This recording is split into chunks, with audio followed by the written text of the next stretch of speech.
I repeat, second chapter में first order का solution हम पढ़ेंगे, फर्स्ट ऑर्डर डिफरेंशियल इक्वेशन का सोल्यूशन पढ़ेंगे।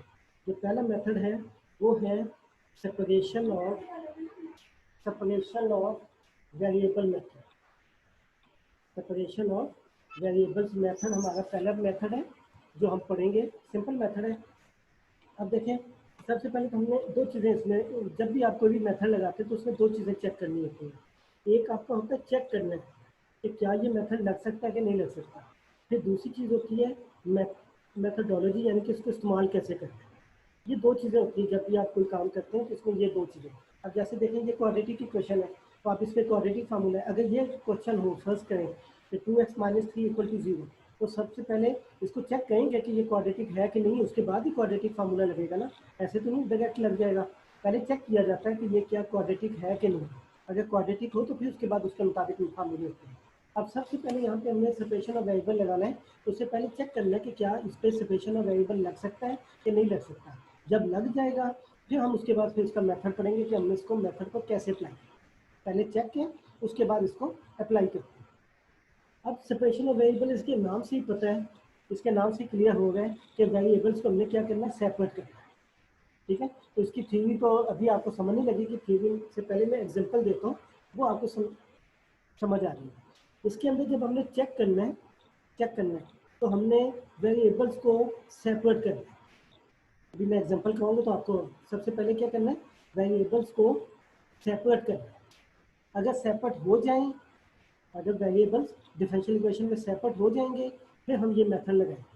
और इसके मेथड में हमने क्या करना है, सिर्फ इंटीग्रेट कर देना है बस। इसका मेथड क्या होगा कि वेरिएबल सेपरेट अगर हो गए तो ये चेक हो जाएगा। जब चेक हो गया फिर ये मेथड क्या कहता है कि आप उस वो जो चेक किया आपने उसी के अंदर क्या करना है, इंटीग्रेशन। ये चीज़ एग्जांपल से समझ आएगी। अब एग्जांपल देखते हैं। सपोज करते हैं क्वेश्चन ये है कि सॉल्व करें dy/dx is equal to x+1 over y+1। Suppose करते हैं आपके पास ये एक फर्स्ट ऑर्डर डिफरेंशियल इक्वेशन है। मैं बता रहा हूँ कि हम सेकंड चैप्टर पढ़ रहे हैं और सेकंड चैप्टर टोटल जो है वो फर्स्ट ऑर्डर के ऊपर है। और हमने करना क्या होता है कि हमें डेरिवेटिव दिया जाता है, डिफरेंशियल इक्वेशन इसको कहते हैं, और हमने निकालना होता है फंक्शन, y की शक्ल में हमने आंसर निकालना है। ये डेरिवेटिव हमने खत्म करना है। और डेरिवेटिव ऐसे खत्म ना कर दीजिएगा, बच्चों की तरह के जो डी से कैंसिल करते चलेंगे खत्म हो गए। इसको खत्म करने के लिए आपने इंटीग्रेट करना है। अच्छा जी, अब ये हमारे पास डिफरेंशियल इक्वेशन है, इसको हमने सॉल्व करना है। तो सबसे पहले हमने ये टेक्निक देखनी है कि ये लगती है कि नहीं लगती। कौन सी वाली technique, separation of variable technique. ये हमने चेक करनी है, ये चेक सबसे पहले चेक करना है। और चेक क्या है कि हम वेरिएबल्स को सेपरेट करेंगे। अब इसमें दो वेरिएबल्स आ रहे हैं, एक एक्स आ रहा है, एक वाई। एक साइड पे आपने वाई को कर देना है, एक साइड पे आपने एक्स को कर देना है। अगर सेपरेट हो जाते हैं तो ठीक है, अगर नहीं होते फिर हम कुछ और देखेंगे। तो इसका नाम ये है सेपरेशन ऑफ वेरिएबल्स के। वेरिएबल सेपरेट करके देखेंगे, अगर हो गए तो फिर हम इंटीग्रेट कर लेंगे, अगर नहीं होंगे फिर हम नेक्स्ट मेथड की तरफ चलेंगे। अब यहाँ पे देखिए, डी वाई भी आ गया, डी एक्स भी आ गया। तो इसका आसान सा तरीका ये होता है कि डी वाई को एक साइड पे कर लें और डी एक्स को आप एक साइड पे कर लें। डी वाई को आप एक साइड पे कर लें और डी एक्स को आप एक साइड पे कर लें। या डी एक्स उधर जाएगा तो ऊपर चला जाएगा। ठीक है, अब डी वाई जहाँ पे आ गया उसके साथ जितनी भी टर्म्स आएंगी वो सारी वाई वाली आनी चाहिए, और डी एक्स के साथ जो भी कुछ आना चाहिए वो एक्स में आना चाहिए। तो यहाँ पे देखेंगे y+1 आ गया, इसको उठा के आप दूसरी तरफ ले गए तो ये आपका क्या हो गया, y+1 D Y equal to x+1 D X. ये वेरिएबल्स क्या हो गए, सेपरेट हो गए। y वेरिएबल लेफ्ट साइड पे हो गया, y के साथ डी वाई सेपरेट हो गया, x वाला राइट साइड पे हो गया, डी एक्स वाला राइट साइड। वेरिएबल्स क्या हो गए, सेपरेट हो गए। ये हमारा चेक हो गया। चेक का मतलब है कि क्या वेरिएबल सेपरेट हो जाते हैं कि नहीं हो सकते। अब ये लाजमी नहीं कि हर जगह पे होंगे। अब मैं एक साइड पे एग्जांपल देता हूँ। जैसे देखें D Y over D X है, X minus Y over X plus Y है, इसमें वेरिएबल सेपरेट नहीं होते।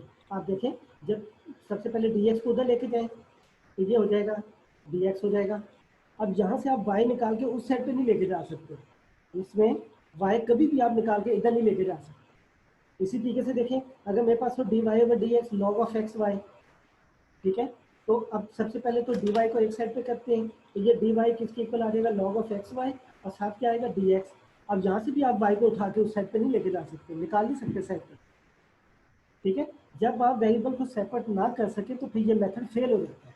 ये मेथड उस वक्त लगेगा जब आप यहाँ से dy एक साइड पे करें, dx एक साइड पे करें, dy के साथ सारी टर्म्स y में होनी चाहिए, इसमें x नहीं आना चाहिए, और dx के साथ सारी टर्म्स x में होनी चाहिए, इसमें y नहीं होना चाहिए। इसका मतलब है कि आपने वेरिएबल्स क्या कर लिए, सेपरेट कर लिए। ये चेक हो गया कि हाँ जी वेरिएबल सेपरेट हो गए, अब ये मेथड इसके ऊपर लग सकता है। अब ये मेथड क्या कहता है, ये मेथड ये कहता है ये जो आपने वेरिएबल सेपरेट किए हैं इसको आपने क्या करना है, इंटीग्रेट कर देना है। इसको क्या करना है, इंटीग्रेट कर देना है। बस आप दोनों साइड पे इंटीग्रेट कर दें, इधर भी इंटीग्रेट कर दें, इधर भी इंटीग्रेट। और इससे पहले वाले लेक्चर में मैंने आप लोगों को यही बताया था कि हमारे लिए इंटीग्रेशन इंपॉर्टेंट है, क्योंकि हमने इसको इंटीग्रेट ही करना है, डेरिवेटिव को तोड़ना है, डेरिवेटिव को तोड़ने के लिए इंटीग्रेशन चाहिए। अब इसको सॉल्व करते हैं फर्दर। दोबारा देख लें, डिफरेंशियल इक्वेशन दी हुई थी, हमने वेरिएबल्स को सेपरेट किया, dy को एक साइड पे रखा, dx को एक साइड पे रखा।